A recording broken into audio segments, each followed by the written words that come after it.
Europe is a thought that needs to become a feeling. Now this is the point when right-minded or center-right-minded politicians start squirming in their seats. Oh my God, the rock star is going to start talking about his feelings. He's probably going to ask us to hug each other or something awful. One big European group hug, started by the Irish, resisted by the British, and paid for by the Germans. But look.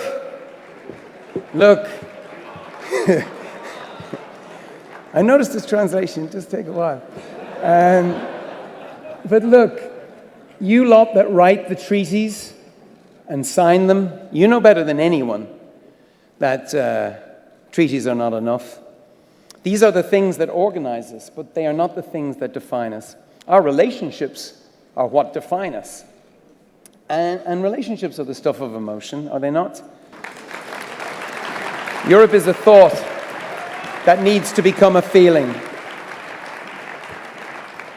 Because when Americans talk about their United States, they get all misty-eyed and emotional. I mean, even Irish people get misty-eyed and emotional talking about the United States. Why?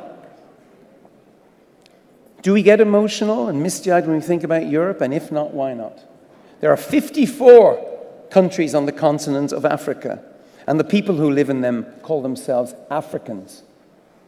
How many of us call ourselves Europeans?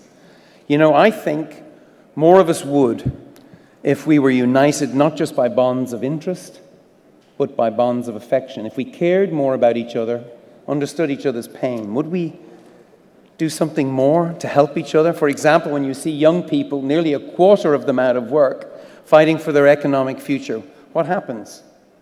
Yes, you guys discuss what happens. You've got Prime Minister Rajoy just this week urging the EU to make structural reforms that will create liquidity in the Spanish economy. Maybe you will. But beyond that, where's the family's response? Where's our Europe-wide campaign to spotlight Spain, to encourage others to take their holidays there, to buy Spanish goods, listen to Spanish music, have you two make a flamenco album? Maybe not. Maybe not. You know what I'm talking about. Neighborliness. I can tell you what we do in Ireland. There's a word, mehel. Mehel. Is that the correct pronunciation? Mehel. It means the group, the village, help one another out, and they help most when the work is hardest. In my experience, most Europeans are like that. We discover who we are in service to our neighbors. Chancellor Merkel, you said in 2007, we do not really need to give a soul to Europe, it already has one.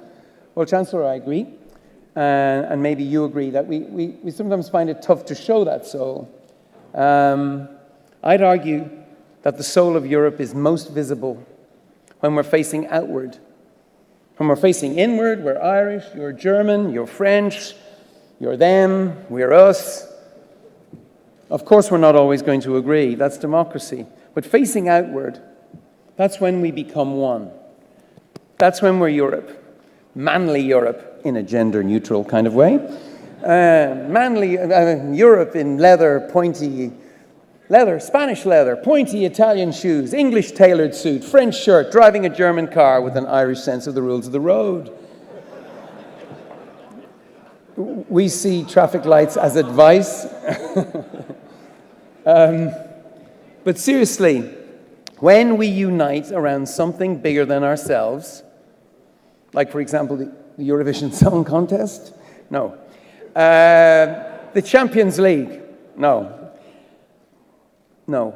When we behave like champions in Brussels, like last year, when the Parliament, President Barroso, many of you here, I'd like to especially mention our own Minister Richard Bruton, because you did something remarkable. You passed an anti-corruption law requiring oil and gas companies to make public what they pay for mining rights, so that in poorer countries, more of the wealth under the ground ends up in the hands of those that live above it.